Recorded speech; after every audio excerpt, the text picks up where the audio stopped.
Desperté solo en un hospital de Miami después de una sobredosis y lo que vi en esa cama cambió todo. Jesús estaba ahí. Dejé las pasarelas de Europa, la fama y millones de dólares por algo que el mundo jamás entendería. Mi nombre es Sebastián Ruiz. Tengo 32 años y esta es la historia de cómo lo perdí todo para ganarlo todo. Pero déjame empezar por el final, porque ese es el único lugar donde todo tiene sentido. Era una noche de viernes en Miami, una de esas noches que parecen no terminar nunca, donde las luces de neón se mezclan con el humo de los cigarrillos y la música electrónica retumba tan fuerte que tu corazón late al ritmo de los bajos. Yo estaba en la cima del mundo, o eso creía. Acababa de cerrar un contrato millonario con una marca italiana. Mi rostro estaba en las portadas de 3 revistas internacionales ese mismo mes, y mi teléfono no paraba de sonar con invitaciones a fiestas exclusivas, desfiles en capitales europeas y sesiones fotográficas que pagaban en una semana lo que mi abuela ganaba en toda su vida, vendiendo empanadas en las calles de Buenos Aires. Esa noche en particular estaba rodeado de gente, decenas de personas que se hacían llamar mis amigos, que brindaban conmigo, que reían de mis chistes, que me abrazaban y me decían que era el mejor, el más talentoso, el más hermoso. Pero si soy honesto contigo ahora, ninguno de ellos sabía mi apellido completo. Ninguno sabía que había crecido en un barrio obrero donde el agua caliente era un lujo. Ninguno sabía que mi padre había muerto baleado en un asalto cuando yo tenía apenas 7 años. Ninguno sabía que mi abuela, esa mujer pequeña de manos arrugadas y fe inquebrantable, había criado a 3 nietos sola, mientras vendía comida casera en una esquina peligrosa de La Boca. Ninguno sabía que detrás de mi sonrisa perfecta para las cámaras había un vacío tan profundo que ninguna cantidad de champán, drogas o aplausos podía llenar. Esa noche tomé más de lo que debía, mucho más. Las pastillas se mezclaron con el alcohol con la cocaína, y en algún momento de la madrugada, mi cuerpo simplemente dijo basta. No recuerdo exactamente cuándo perdí el conocimiento. Lo último que vi fueron las luces estroboscópicas del club girando sobre mi cabeza, y lo último que escuché fueron risas distantes, como si vinieran de otro mundo. Luego, nada. Solo oscuridad, un vacío negro y aterrador que parecía tragarme completo. Cuando desperté, ya no estaba en la fiesta. Estaba en una cama de hospital, conectado a máquinas que pitaban constantemente, con tubos en mis brazos y una luz fluorescente blanca que me quemaba los ojos. Mi garganta ardía, mi cabeza latía con un dolor insoportable. Y por un momento no supe dónde estaba ni quién era. Intenté moverme, pero mi cuerpo no respondía. Intenté gritar, pero no salía ningún sonido. El pánico comenzó a apoderarse de mí cuando me di cuenta de algo que me heló la sangre. Estaba completamente solo. Miré alrededor de la habitación buscando alguna cara conocida, alguno de esos amigos que habían estado conmigo toda la noche, pero no había nadie. La habitación estaba vacía, fría, silenciosa excepto por el pitido constante de los monitores cardíacos. En ese momento, algo se rompió dentro de mí. No fue solo el miedo a la muerte, aunque eso también estaba ahí, latente y real. Fue la comprensión devastadora de que había estado viviendo una mentira. Todos esos años de fama, de viajes, de lujo, de reconocimiento internacional, no habían significado nada. Cuando realmente importaba, cuando estaba al borde de la muerte, nadie había venido. Nadie había preguntado por mí. Nadie se había quedado para asegurarse de que estaría bien. Los que se hacían llamar mis amigos habían desaparecido como el humo de esa fiesta, y yo estaba ahí a miles de kilómetros de mi hogar, de mi familia, de todo lo que alguna vez había sido real en mi vida. Cerré los ojos tratando de contener las lágrimas, pero no pude. Lloré como no lloraba desde que era niño, desde aquella tarde en que vi el ataúd de mi padre bajando a la tierra. Lloré por todos los años perdidos, por todas las decisiones equivocadas, por todo el tiempo que había desperdiciado persiguiendo una ilusión. Pensé en mi abuela, en cómo le había mentido durante años diciéndole que estaba bien, que era feliz, que el éxito me había traído paz. Pensé en mi hermano menor, que había caído en las pandillas del barrio porque yo no estuve ahí para guiarlo, porque estaba demasiado ocupado tomándome selfies en París y Milán. Pensé en todos los que había dejado atrás, en todos los que me amaban de verdad pero a quienes yo había ignorado porque me creía superior, porque pensaba que ya no necesitaba de ese mundo humilde del que venía.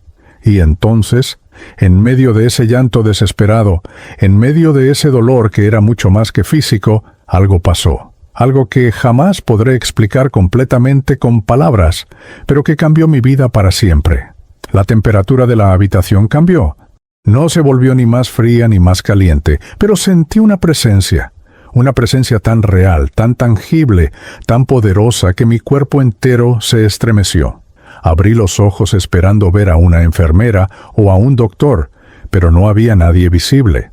Y sin embargo, yo sabía, con una certeza absoluta, que no necesitaba explicación, que no estaba solo.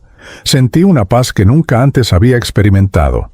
Una paz que no tenía ningún sentido lógico considerando dónde estaba y lo que acababa de pasar, pero que era más real que cualquier cosa que hubiera sentido en toda mi vida de fama y éxito.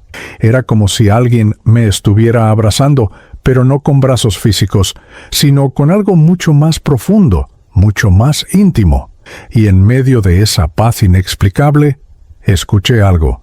No fue una voz audible como la que estás escuchando ahora, pero fue más clara que cualquier palabra que jamás me hayan dicho. Fue una voz en mi espíritu, en lo más profundo de mi ser, y esa voz me dijo con una ternura infinita: Sebastián, yo nunca te abandoné. Fuiste tú quien se alejó, pero aquí estoy, esperándote, amándote tal como eres, no por lo que haces o cómo te ves, sino porque eres mi hijo. En ese momento supe, sin ninguna duda, que era Jesús. Era Él quien estaba ahí conmigo en esa habitación de hospital. Era Él quien había permitido que llegara a ese fondo devastador para poder encontrarme de verdad. Todas las máscaras que había construido durante años, toda la fachada de perfección y éxito, se desmoronaron en un instante.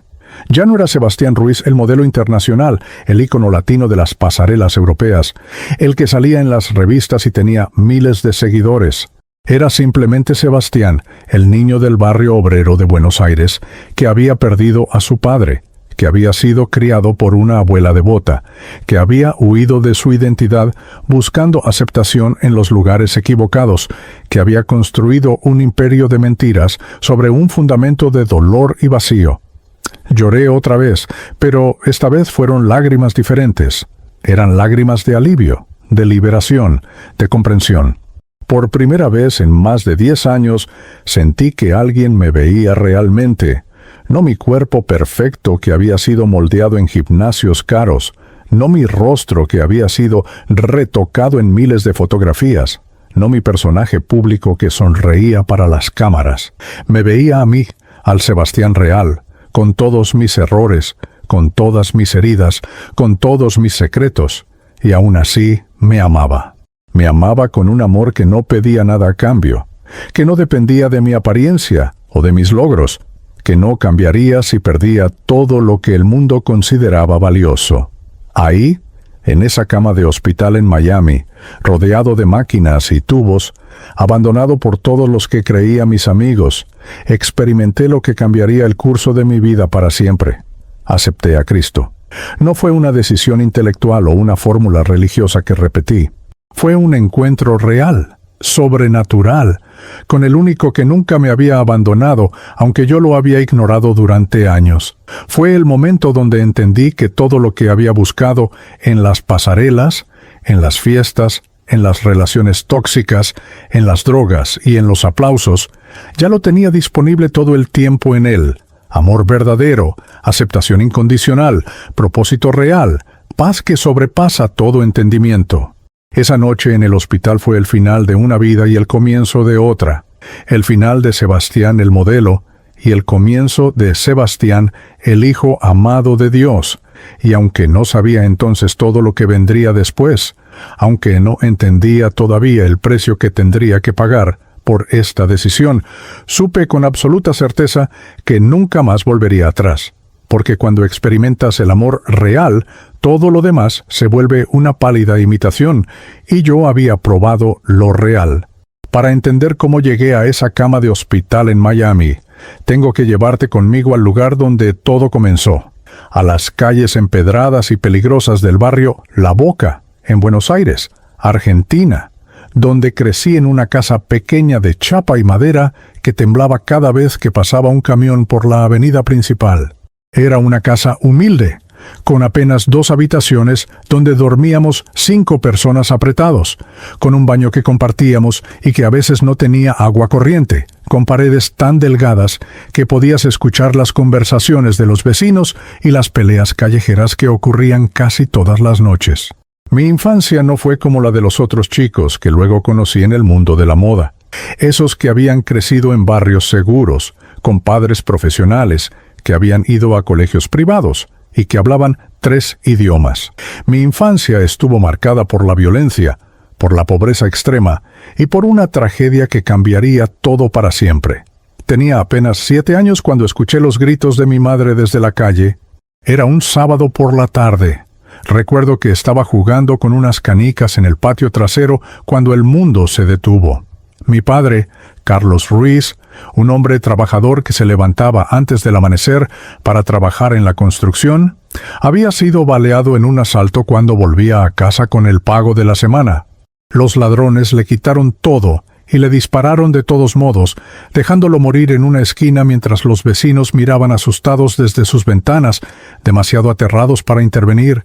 Esa tarde cambió todo. Mi madre cayó en una depresión tan profunda que apenas podía levantarse de la cama. Se quedó postrada durante meses, perdida en un dolor que ninguna palabra podía alcanzar, y eventualmente nos abandonó a mí y a mis 2 hermanos menores para irse a vivir con una hermana al interior del país. Nunca más volvió. Fue entonces cuando mi abuela materna, doña Marta, una mujer pequeña de apenas 1,50 m de altura, pero con un corazón del tamaño del universo, tomó las riendas. Ella ya era mayor. Tenía problemas en las rodillas y en la espalda por años de trabajo duro, pero no dudó ni un segundo. Nos recogió a los 3 niños, nos llevó a vivir con ella y comenzó a vender empanadas caseras en una esquina del barrio para poder criarnos. Todavía la veo ahí de pie durante horas bajo el sol implacable del verano argentino o bajo la lluvia helada del invierno, con su delantal manchado de grasa y sus manos arrugadas, preparando empanadas de carne, de pollo, de jamón y queso, vendiéndolas a 2 pesos cada una a los trabajadores que pasaban, a los estudiantes, a cualquiera que tuviera hambre y unas monedas en el bolsillo. Mi abuela era una mujer de fe inquebrantable. En su casa siempre había una imagen del Sagrado Corazón de Jesús en la pared principal, un rosario colgado en su cuarto, y todas las noches, sin importar lo cansada que estuviera, nos reunía a los 3 para rezar. Ella nos hablaba de Dios, de la Virgen María, de los santos, con una devoción católica tradicional que era común en nuestra comunidad latina. Pero yo crecí con un secreto que me carcomía por dentro. Desde muy pequeño supe que era diferente. No me interesaban las cosas que les interesaban a los otros chicos del barrio. Mientras ellos jugaban al fútbol en la calle y hablaban de chicas, yo me sentía atraído por cosas que sabía que no podía expresar en voz alta. En un barrio católico conservador, en una familia tradicional donde la masculinidad se definía de maneras muy específicas, yo sabía que mi orientación sexual era algo que tenía que esconder. El miedo al rechazo, a la decepción de mi abuela, a las burlas de mis hermanos y de los vecinos, me hizo construir una doble vida desde la adolescencia. Afuera era el Sebastián que todos esperaban que fuera. Adentro era alguien completamente diferente que vivía con una vergüenza constante y un dolor silencioso. La pobreza también dejó sus marcas. Recuerdo las noches en que nos íbamos a dormir con hambre porque no había suficiente comida. Recuerdo cómo mis zapatos tenían agujeros y cómo mis compañeros de escuela se burlaban de mí por usar la misma ropa durante semanas. Recuerdo cómo mi abuela lloraba en silencio cuando no podía apagar la luz y nos quedábamos a oscuras, usando velas para hacer la tarea. Esa pobreza me llenó de una ambición feroz, casi desesperada, de salir de ahí, de demostrarle al mundo que yo valía algo, de nunca más tener que pasar hambre, o usar ropa rota, o vivir con miedo de que nos echaran de la casa por no pagar el alquiler. Cuando tenía 16 años, todo cambió. Estaba caminando por el centro de Buenos Aires, en la avenida Florida, cuando un hombre con una cámara profesional se me acercó. Era un cazatalentos de una agencia de modelos. Me dijo que tenía el perfil perfecto, la altura ideal, los rasgos que buscaban las marcas internacionales. Me dio una tarjeta y me invitó a hacer unas pruebas. Al principio pensé que era una estafa, pero algo dentro de mí me impulsó a ir. Y así comenzó todo. Las primeras sesiones fotográficas fueron en Buenos Aires para marcas locales pequeñas, catálogos de ropa que se vendían en los mercados. Pero rápidamente llamé la atención. Mi rostro, que combinaba rasgos latinos con cierta elegancia que los fotógrafos no podían explicar, pero que funcionaba frente a la cámara, comenzó a abrir puertas. A los 18 años firmé mi primer contrato internacional y me mudé a Milán, Italia. Luego vinieron París, Madrid, Nueva York, Miami. Mi nombre comenzó a aparecer en revistas de moda, mi rostro en vallas publicitarias, mi cuerpo en campañas de ropa interior de marcas millonarias. El dinero llegó rápido y en cantidades que nunca había imaginado. En mi primer año como modelo internacional, gané más de lo que mi abuela había ganado en toda su vida. Compré un apartamento en Palermo, el barrio elegante de Buenos Aires, y le ofrecí a mi abuela que dejara de vender empanadas, que se mudara conmigo, que descansara por fin. Pero ella, con esa terquedad característica de las mujeres fuertes latinas, se negó. Dijo que su lugar era en La Boca, con sus vecinos, con su gente, con su parroquia.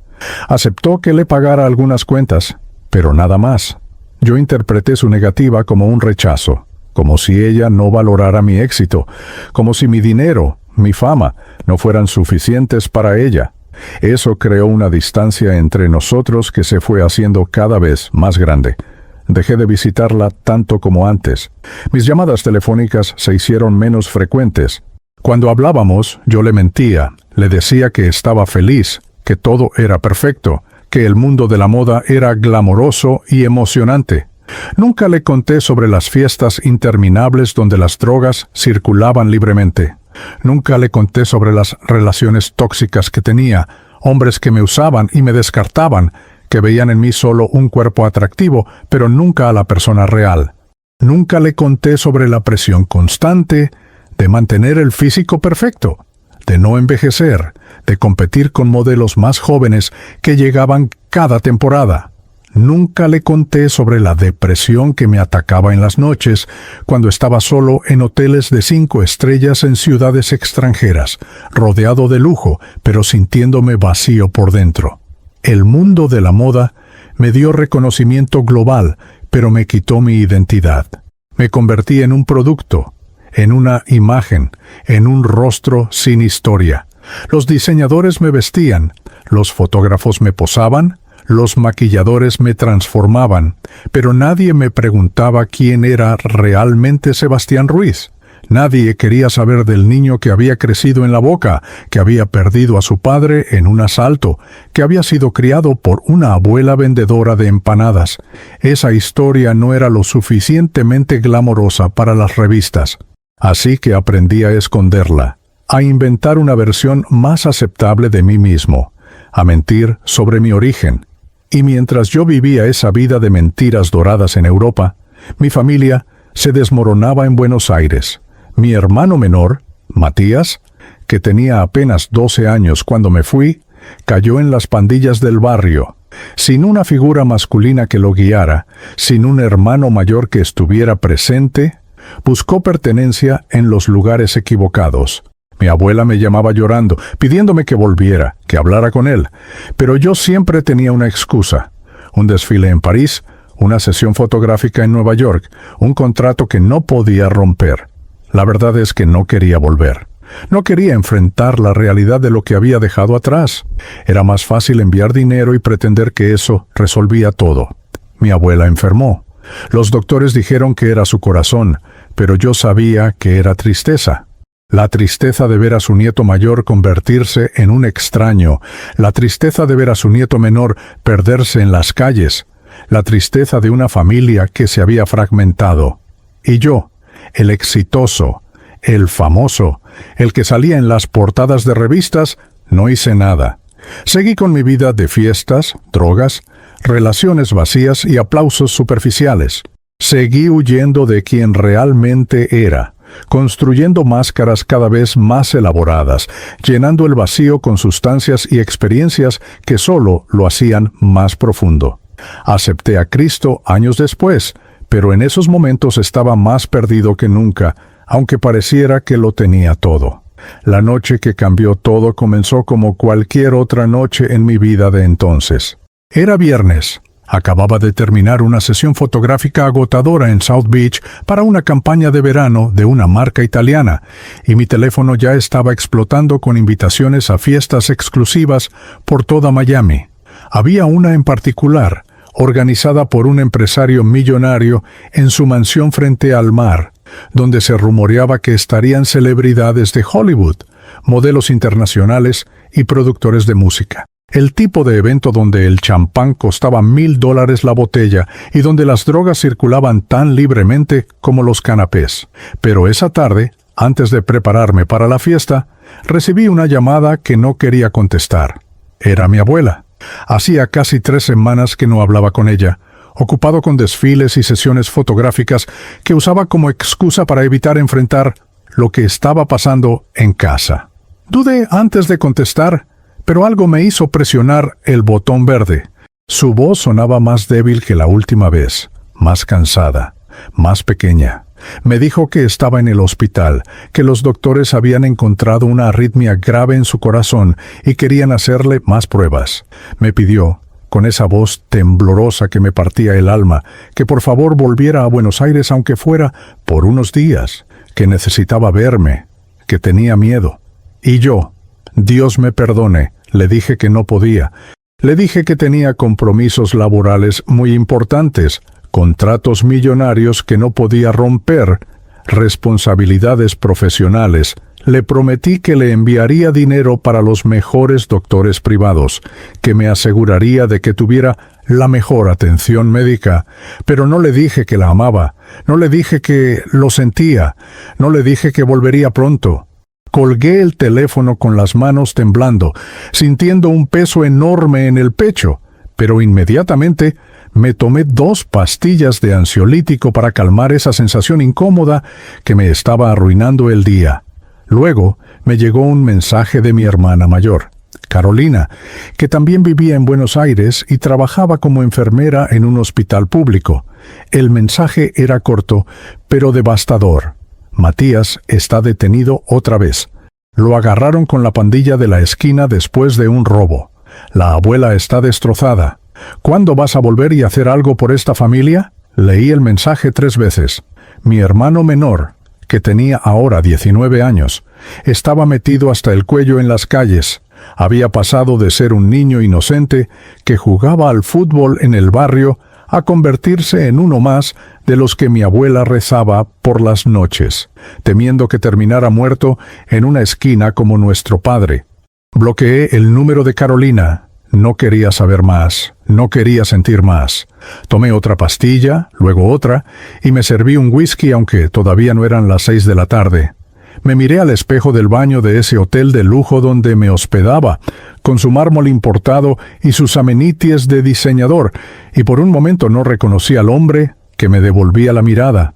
Mis ojos estaban vacíos, hinchados de cansancio y sustancias. Mi piel perfecta, que tanto cuidaba para las cámaras, se veía pálida y enfermiza bajo la luz artificial. Pero me forcé a sonreír. Practiqué esa sonrisa que había perfeccionado durante años, y me convencí a mí mismo de que todo estaba bien, que era solo un mal día, que la fiesta de esa noche me haría sentir mejor. Llegué a la mansión alrededor de las 11 de la noche. La música ya estaba a todo volumen, la piscina iluminada con luces de colores, cuerpos bronceados y perfectos, bailando por todos lados. Me recibieron como siempre, con abrazos efusivos, besos en ambas mejillas, gritos de «Sebastián, el rey de las pasarelas», y copas de champán que aparecían mágicamente en mis manos. Había rostros famosos por todos lados, gente que había visto en películas y en revistas, pero ninguno de ellos era realmente mi amigo. Eran conocidos, colegas, contactos profesionales, personas que existían en mi órbita porque yo era útil para sus fotos de Instagram y sus fiestas exclusivas. Comencé a beber. Primero champán, luego vodka, luego lo que fuera que me pusieran en la mano. Alguien me pasó una pastilla de éxtasis diciéndome que era de la buena, y me la tomé sin preguntar.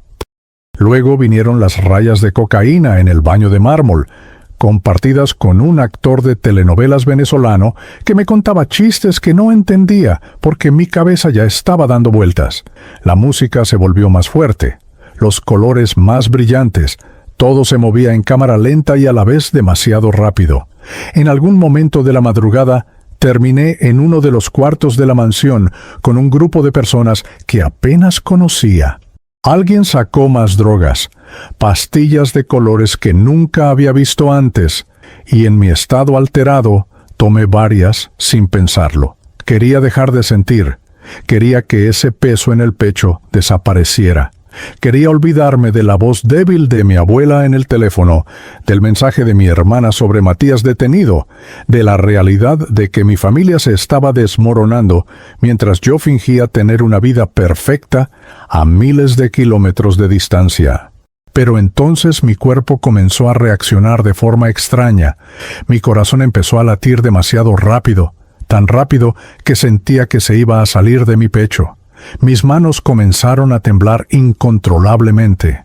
El cuarto empezó a dar vueltas y sentí náuseas terribles. Intenté levantarme, pero mis piernas no respondían.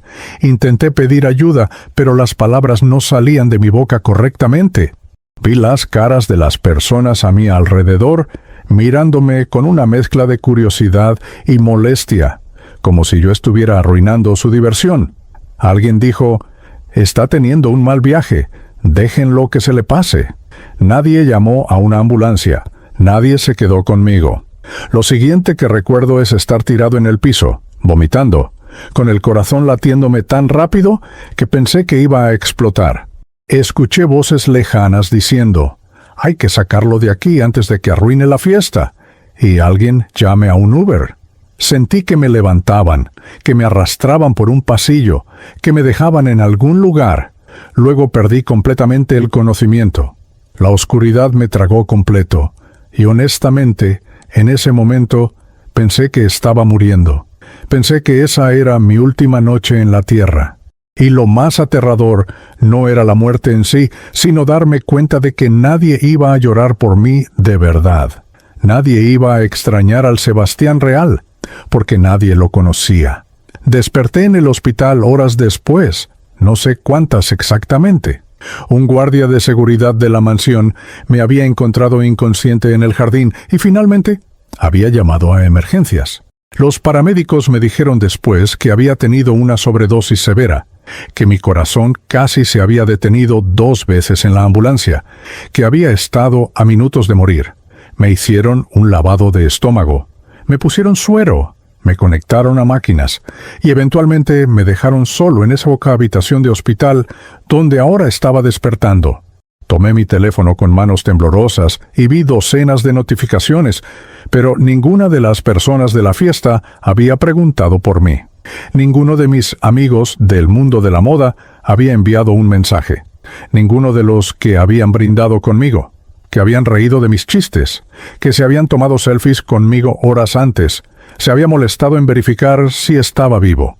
Las únicas llamadas perdidas eran de mi hermana Carolina y de un número de Buenos Aires que reconocí como el de la vecina de mi abuela. En ese momento, Algo se quebró dentro de mí de una forma que nunca se había quebrado antes. No fue solo el miedo o la vergüenza o el dolor físico. Fue la comprensión devastadora y clara como el agua de que había estado viviendo una mentira completa. Había sacrificado todo lo que era real, mi familia, mis raíces, mi identidad, por una ilusión de éxito y aceptación que resultó ser completamente vacía. Había cambiado el amor incondicional de mi abuela por los aplausos superficiales de extraños. Había abandonado a mi hermano menor que me necesitaba por fiestas, con gente que ni siquiera se molestaba en llamar, cuando casi moría. Y ahí estaba yo, en una cama de hospital en Miami, conectado a máquinas, con el cuerpo lleno de drogas y alcohol, después de haber estado a punto de morir a los 32 años, sin nada real que mostrar por todos esos años de fama, sin nadie que realmente me amara. Sin paz, sin propósito, sin nada excepto un vacío tan profundo que ninguna cantidad de éxito profesional podía llenar. Había llegado al fondo absoluto, al punto donde no podía caer más bajo, donde todas las máscaras se habían caído, y lo único que quedaba era la verdad desnuda y dolorosa de lo que me había convertido. Estaba ahí, solo en esa habitación de hospital, con el pitido constante de las máquinas como única compañía, cuando sucedió algo que jamás podré explicar completamente con palabras humanas. Algo que va más allá de la lógica, más allá de la razón, más allá de todo lo que había conocido en mis 32 años de vida. Cerré los ojos con fuerza, tratando de contener las lágrimas que seguían brotando, sintiendo ese peso aplastante en el pecho, que no era solo por las drogas o por el cansancio físico. Era un dolor del alma, un dolor de haber llegado al final de mí mismo y descubrir que no quedaba nada. Y entonces la temperatura de la habitación cambió. No puedo describirlo de otra manera. No se volvió más fría ni más caliente en el sentido físico, pero algo en el ambiente se transformó completamente. Era como si el aire mismo se hubiera vuelto más denso, más pesado, cargado de una presencia que podía sentir con cada fibra de mi ser.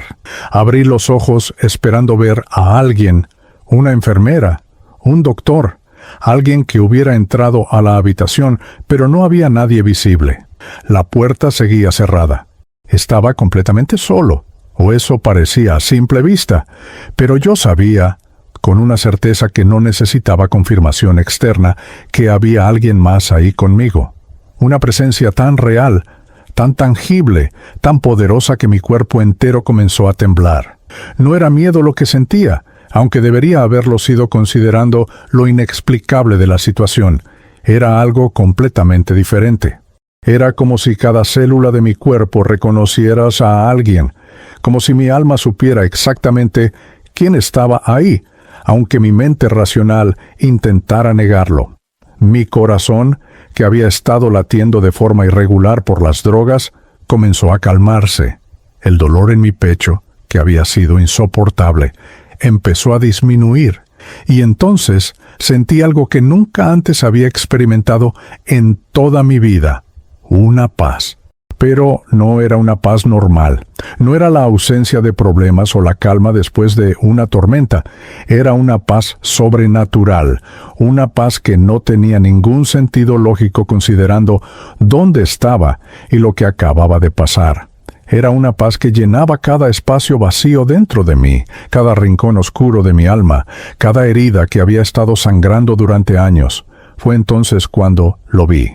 Y cuando digo que lo vi, no me refiero a una visión con mis ojos físicos, como cuando miro una película o una fotografía. Era diferente. Era más real que cualquier cosa que hubiera visto con mis ojos naturales.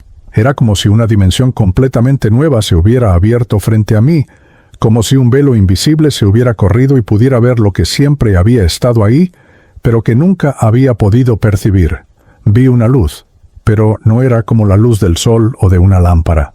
Era una luz viva, pulsante, que irradiaba amor puro, y en medio de esa luz vi a Jesús. No era como las imágenes religiosas que había visto en la casa de mi abuela, esas estampas católicas con un Jesús rubio, de ojos azules y túnica blanca. Era diferente. Su rostro Irradiaba una gloria que no puedo describir con palabras humanas, una mezcla de fuerza y ternura que me desarmó completamente. Sus ojos, cuando me miraron, me atravesaron hasta lo más profundo de mi ser. No era una mirada de juicio o de condenación como había esperado. Era una mirada de amor absoluto, de aceptación total, de conocimiento completo. Me miraba y veía todo, cada error que había cometido, cada mentira que había dicho, cada vez que había fallado, cada secreto que había guardado, cada herida que había causado, cada momento de egoísmo y orgullo. Y aún así, en esos ojos no había rechazo, solo amor. Intenté hablar, pero no podía. Mi garganta estaba cerrada por la emoción. Las lágrimas caían por mi rostro sin control, pero esta vez eran diferentes. No eran lágrimas de desesperación o de dolor. Eran lágrimas de alivio, de liberación, de reconocimiento. Era como si toda mi vida hubiera estado esperando este momento sin saberlo. Como si todo el dolor, todo el vacío, toda la búsqueda desesperada en lugares equivocados hubiera sido solo porque estaba buscando a la persona equivocada, cuando él había estado ahí todo el tiempo. Y entonces él habló. No fue una voz audible como la que estás escuchando ahora en este testimonio. No salió sonido de una boca física que pudiera grabar con un aparato. Pero fue más claro que cualquier palabra que jamás me hayan dicho. Fue una voz que resonó en mi espíritu, en lo más profundo de mi ser, en ese lugar donde no llegan las mentiras, ni las máscaras, ni las apariencias. Y esa voz me dijo: Sebastián, hijo mío, nunca te abandoné, estuve contigo en cada momento, incluso cuando no lo sabías, incluso cuando no me buscabas. Vi cada lágrima que derramaste, escuché cada grito silencioso de tu corazón. Conozco el dolor que has cargado desde niño, la herida de perder a tu padre, el rechazo que sentiste por ser diferente, el vacío que trataste de llenar con fama y reconocimiento. Y te amo, Sebastián. No por lo que haces, no por cómo te ves, no por cuánto éxito tienes o cuánto dinero ganas. Te amo porque eres mío, porque te creé, porque eres mi hijo amado. Esas palabras me destrozaron y me reconstruyeron al mismo tiempo. Cada una de ellas penetró en lugares de mi corazón que habían estado cerrados durante años, lugares donde había guardado el dolor de la muerte de mi padre, la vergüenza de mi orientación sexual, la culpa de haber abandonado a mi familia, el peso de todas las máscaras que había tenido que usar para sobrevivir en un mundo que valoraba solo la apariencia externa. Y en cada uno de esos lugares oscuros y dolorosos, su amor comenzó a traer luz. Me mostró cosas que nunca había visto antes. Me mostró cómo él había estado ahí cuando era niño y lloraba por mi padre muerto, cómo había sido él quien había puesto a mi abuela en mi vida para que no estuviera completamente solo. Me mostró cómo me había protegido tantas veces en ese mundo peligroso del modelaje, en fiestas donde pude haber muerto antes, en situaciones donde pude haber sido abusado o destruido completamente. Me mostró que incluso en mis momentos más oscuros, incluso cuando estaba más perdido en las drogas y en las relaciones tóxicas, él nunca me había soltado. Había estado esperando, con paciencia infinita, a que yo llegara al final de mí mismo para poder encontrarlo a él. Y entonces me mostró algo que me rompió completamente. Me mostró a mi abuela en su pequeña casa en La Boca, arrodillada frente a esa imagen del Sagrado Corazón que siempre había estado en su pared, rezando por mí con lágrimas rodando por sus mejillas arrugadas. La vi orando rosarios completos por mi salvación, intercediendo por mí incluso cuando yo la había abandonado, incluso cuando había dejado de llamarla, incluso cuando le había mentido. Vi sus manos arrugadas sosteniendo ese rosario gastado, sus labios moviéndose en oración constante, su fe inquebrantable de que algún día yo volvería al camino correcto. Y entendí que todas esas oraciones habían sido escuchadas, que habían estado construyendo un camino para este momento exacto, donde yo estaba en una cama de hospital, enfrentando mi propia muerte. La voz de Jesús continuó hablándome: Sebastián, te he llamado por tu nombre. no eres un error, no eres un desecho, no eres solo un cuerpo bonito o una cara en una revista.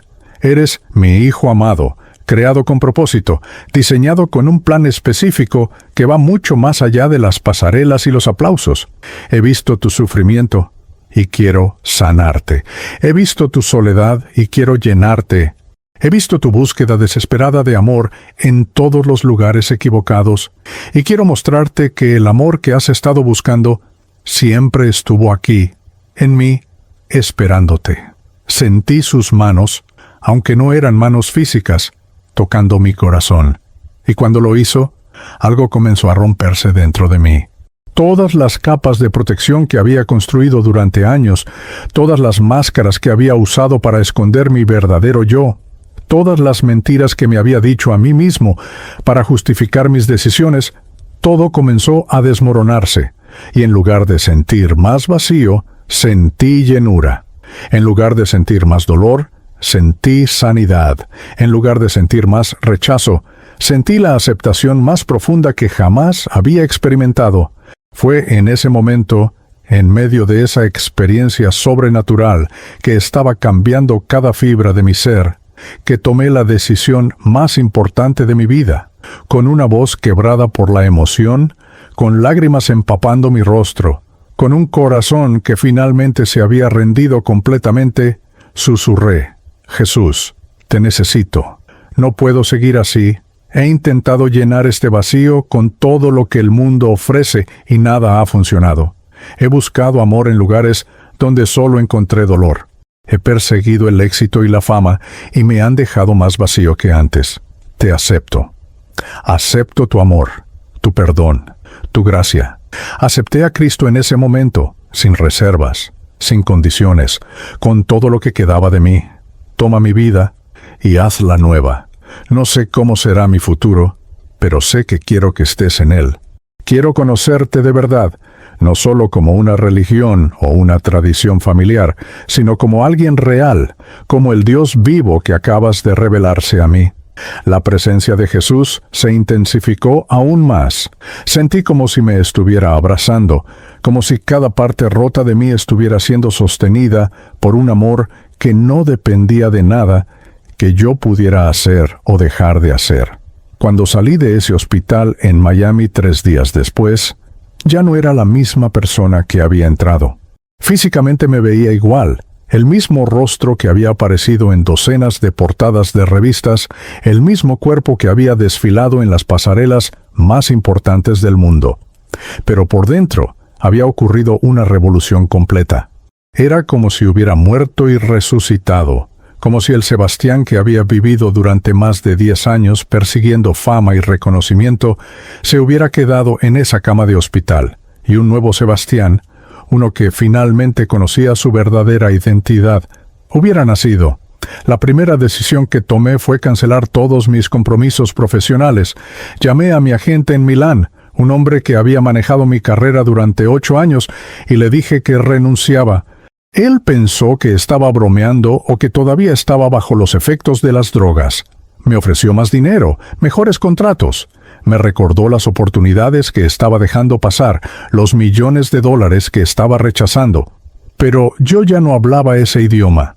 El dinero, la fama, el reconocimiento, todas esas cosas que antes habían sido mi razón de vivir, ahora me parecían completamente vacías, comparadas con lo que había experimentado en ese encuentro con Cristo. Compré un boleto de avión a Buenos Aires para el día siguiente. No avisé a nadie que iba.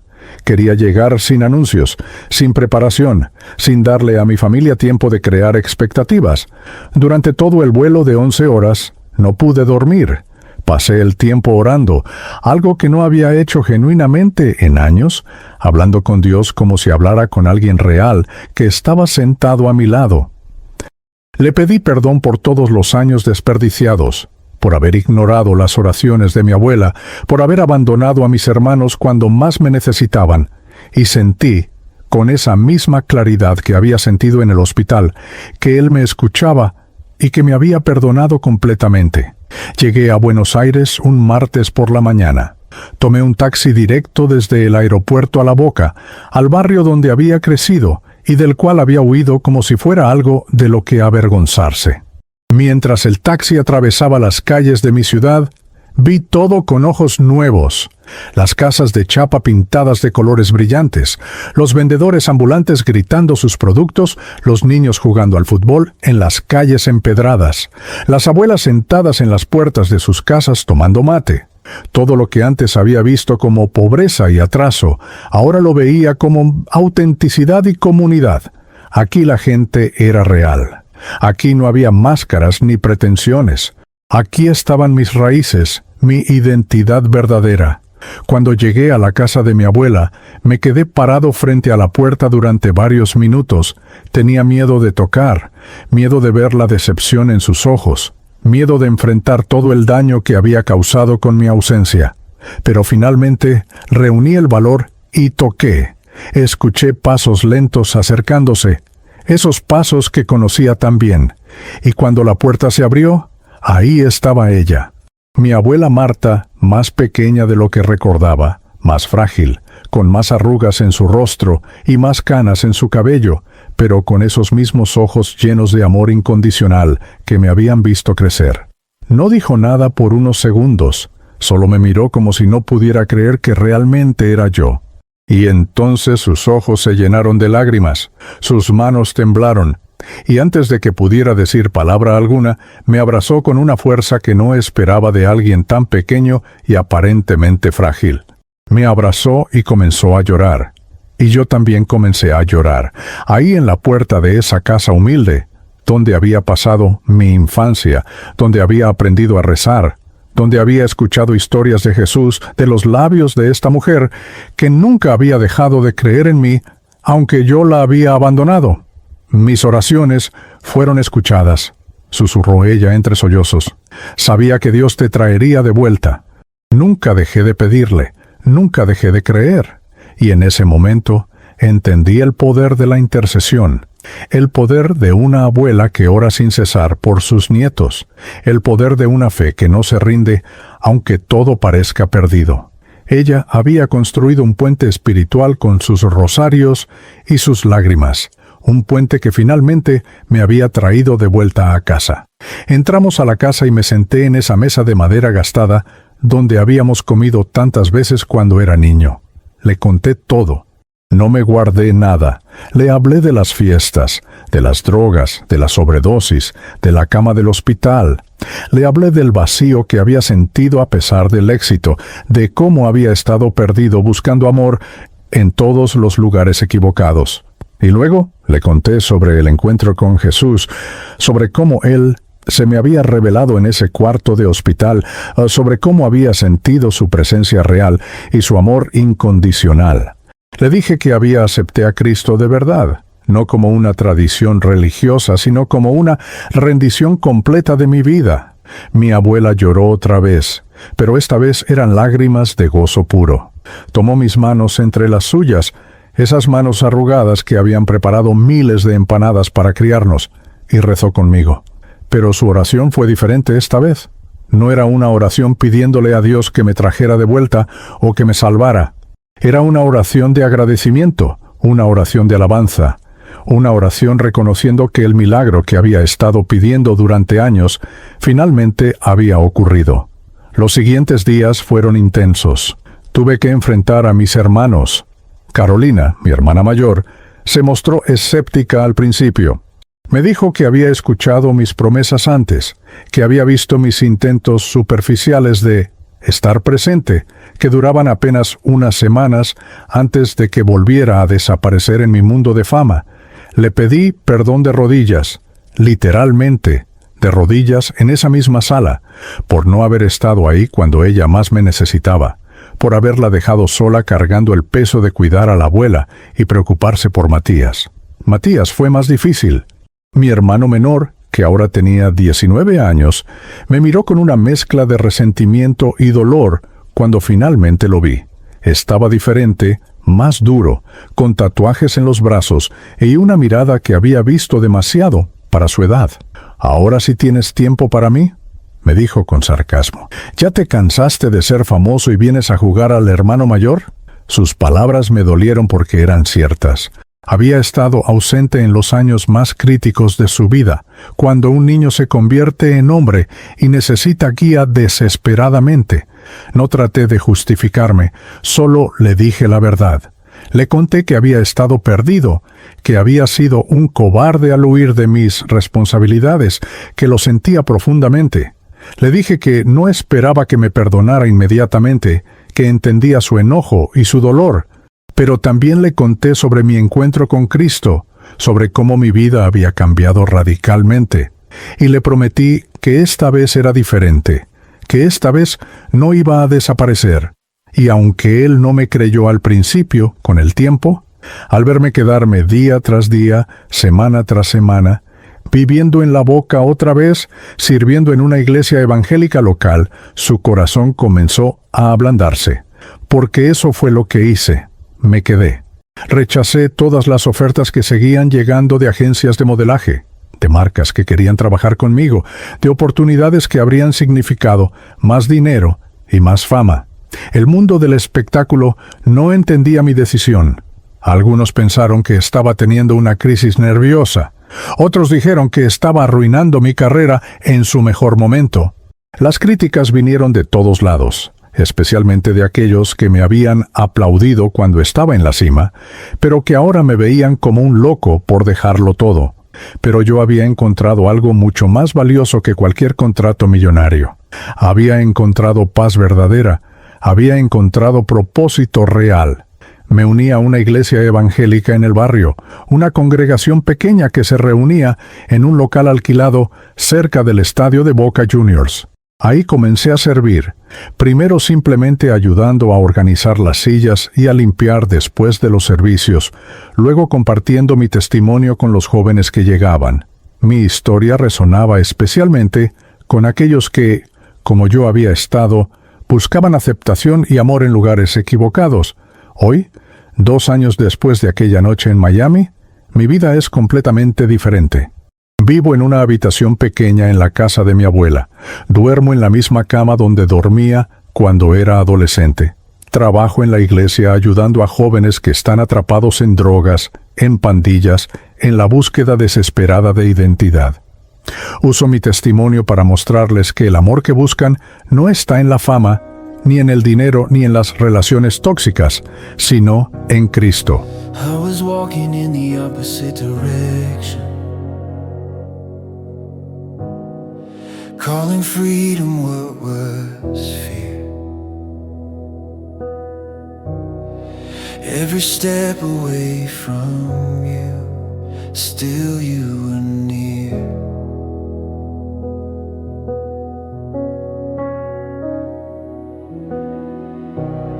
I thought love would ask for answers. I thought grace would turn away, but you stood at the end of my running, and you stayed.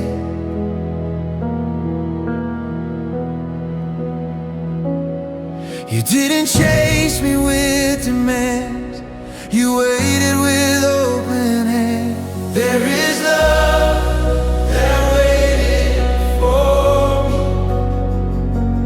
through the silence and the years.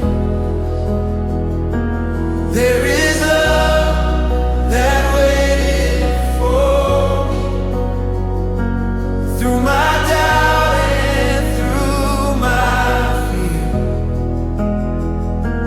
I was lost, I was restless, I was sure I'd gone too far, but there is love that waited for me right where I was.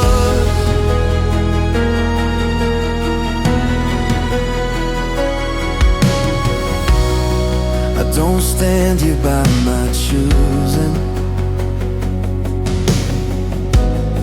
I don't walk here by my own. Every road I thought I'd chosen led me home.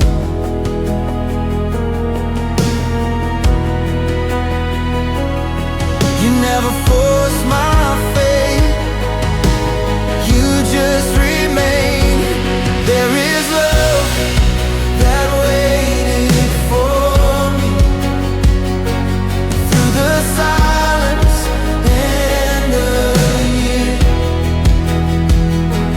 There is love that waited for me through my doubt and through my fear. I was lost, I was lost, I was sure I'd gone too far.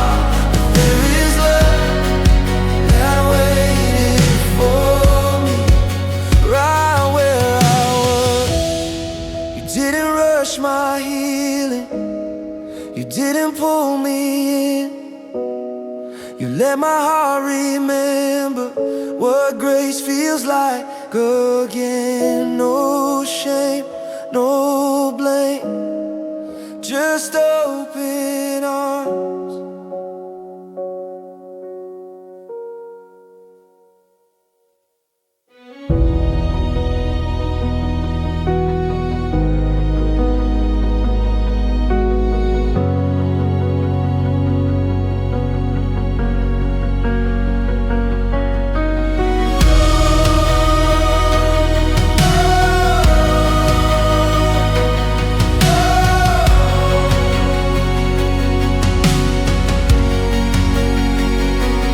There is love that waited for me.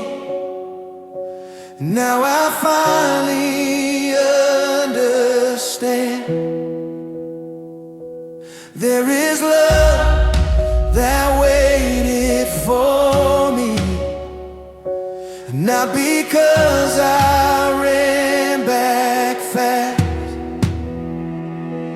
I will rest, I will trust, I will stay where you are, in the love that waited for me all along.